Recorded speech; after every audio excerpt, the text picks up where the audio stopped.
রাস পূর্ণিমা।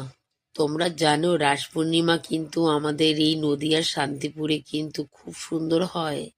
আমাদের চাকদাও কিন্তু রাস পূর্ণিমা এর কীর্তনের অনুষ্ঠান হয়, রাস হয়।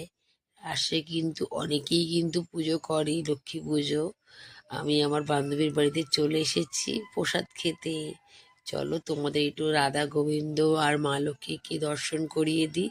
দেখো ওর সিংহাসনের রাধা গোবিন্দটা এত সুন্দর, দেখলে তো? আর সরা, আমার বাপের বাড়িও সরা পুজো হয় লক্ষ্মী পুজোয়। দেখো ওরা সরা পুজো করেছে। বান্ধবীর বাড়ি খুব ভালো লাগলো। ওর মাকে কিন্তু বেনারসি পরিয়েছে। তোমাদের কিরকম লাগছে ঠাকুরটা অবশ্যই কিন্তু জানিও। আর সবার জন্য রইল আন্তরিক শুভেচ্ছা ও ভালোবাসা। যারা এখনো আমার পেজটা ফলো করোনি তাড়াতাড়ি করে ফেলো। আর আমার ইউটিউব বন্ধুরা তাড়াতাড়ি সাবস্ক্রাইব